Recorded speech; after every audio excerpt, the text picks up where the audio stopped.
When should you warm up? When should you stretch? When should you work out? When should you cool down? There's a lot of confusion about these topics, and that's what I'm here today to talk to you about, to hopefully help you clear some of the confusion that you might have as far as when to do what and the benefits of each. You should have a light 10-minute aerobic warm-up. You should have a light stretching period for about 5 minutes. You should have a 45 to 60-minute intense exercise period, and you should have some intense stretching after that, and you should have a proper cool down. That is the proper sequence. I want to talk to you a little bit about each and tell you the benefits of each category. Okay, there's different ways to do your general 10-minute light cardiovascular warm-up. You can jump rope. You can do good old-fashioned jumping jacks. You can do calisthenics. You can do kickboxing. I love kickboxing. When you do kickboxing, try to stay centered. Anytime you start to kick at an angle like this, it's a good activity, but you definitely run a risk of putting tension in the bad places in your knees. Some mild power walking. I love power walking. It's my personal favorite. I get on the treadmill in the morning in the manual mode, about 3.5 mile an hour for me. If you're shorter than 5'9", maybe 3.0. If you're taller, maybe 4.5, and just increase the speed by 0.1 mile an hour and have a power walk stride.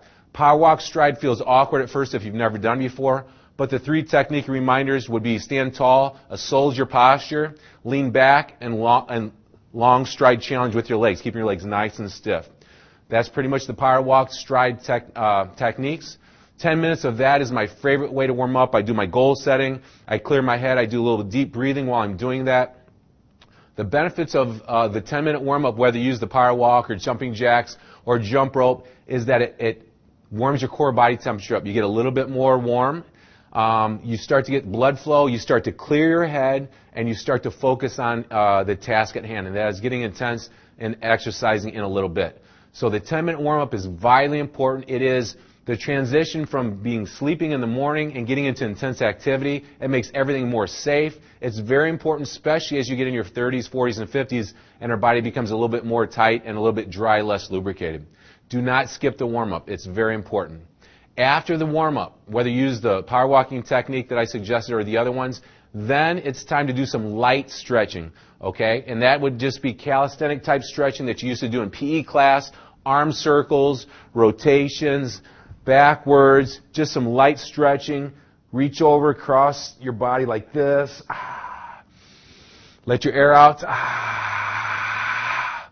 Just some light stretching. After a 10-minute warm-up and some light stretching, now you're ready to get intense with your 40 to 50-minute intense exercise period. Whatever you want to choose. We love resistance training, using kettlebells, free weights, using functional movements. We like yoga. It's fantastic. We like sprints, interval cardio. Interval cardio is a great intense exercise. We love plyometrics, jumping and exploding using athletic type movements. You can mix and match any of those, but for 40 to 50 minutes, you need to get intense on using some form of resistance training that I just listed. Okay, now in the last half of that 40 to 50 minute time frame, this is the time where you can really benefit by doing some intense stretching. Now that you're into the heat, no pun intended, into the heat of your intense workout. Okay, now, so whatever your focused muscle group is, let's say you just got done with an intense set of chest press and you just went to failure with your chest muscles. That would be a great time to stretch out your chest muscles after each intense set. Now we're talking the last half of your intense 50 minutes. I want to back up a little bit. I want to show you my 4 quick stretches that we went over before after I got off of my 10-minute power walk before I start my intense exercise. And that is right here. I call this the cow pole kicker, and I just go really fast and I tap the hand in the front and the back about 10 times. And then I'll stretch out the quad on the front by pulling the heel up on both sides, of course.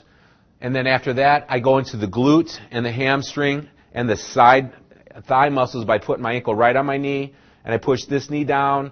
I push this toe away. And I drop this hand down and I sink into it, letting my breath out.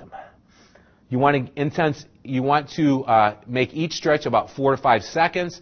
And you want to do it 3 or 4 or 5 times. And you want to make each one a little further. And you want to let your breath out. Make a deep sigh noise. That's my second one. So for about 4 or 5 seconds, you come back up, take a nice big breath in.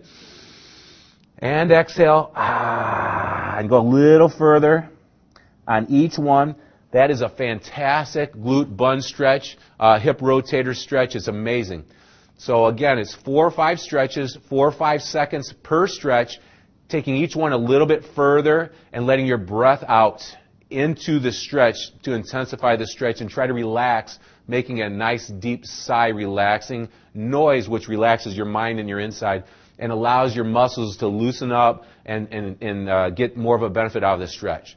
And then the fourth stretch would be the hamstrings on the back. Your typical hamstring stretch is keeping your legs locked relatively stiff. Same thing. Let your air out for about 4 or 5 seconds. First one, I generally get the tip of my finger, middle finger right on the floor. Sorry about that. And then the next one, I come back up, take a big breath in, and let it out. And then I'll get my ring finger tip on the floor for about 4 or 5 seconds, really relaxing into it. Then the next one, my pinky. And then the next one, I can usually get my knuckles. And then the fifth one that I really enjoy is getting the palms all the way down and make that the most intense one. So that is the light stretching that I like to do after my 10-minute warm-up. I'd like you to try it as well. Then we'll go forward to where I was before. In the middle of our intense 50-minute workout, now we're doing intense stretching. The technique that I just described on the general light stretching is the exact same. You get into the stretch for chest, which we just experimented with, which we were just talking about. We'd take a straight bar and we'd get our hands back behind the bar and we'd let our breath out and we'd come down into that stretch for 4 to 5 seconds and then come back out of it, relaxing in each stretch that's 4 to 5 seconds long, 4 to 5 stretches per body part. So right after, to recap the last half of the intense workout session, you're going to want to stretch each muscle group that you focus on for about 4 to 5 seconds, 4 to 5 repetitions, increasing the intensity of each one. So that is a fantastic strategy to know exactly the order of what to do: warm up, stretch, mild stretch, intense exercise, intense stretching, and then cool down. Now the benefits of intense stretching, the benefits of all these that we're talking about are that your body stays safe. You can get more intense and your body stays safe during the intense exercise, and because you're linking out all the muscles and you got your core body temperature up and everything is more flexible, range of motion is increased, and it just makes you more safe in an intense environment during your hour workout. The other thing with the cool down, 10-minute cool down, you should do something low intensity. A light power walk on the treadmill is a fantastic way. The benefits of cool down is it starts the recovery process.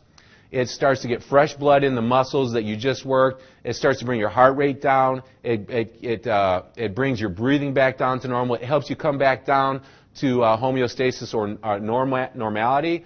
And the fresh blood getting in there helps start to get the lactic acid out of there that was built up by the intense exercise to failure.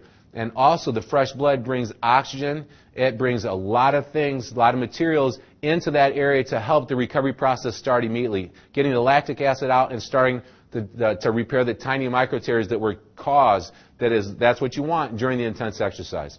So the cool down is vitally important. I know most of us are in a hurry, but it's so important in doing all those things that I just talked about and starting the recovery process, which is very, very important because you're tearing the muscles down during intense workout, but this process of recovery that we just talked about is very important, and it starts recovering so that you can get to your next exercise session in a day or two fully recovered and then tear them down again.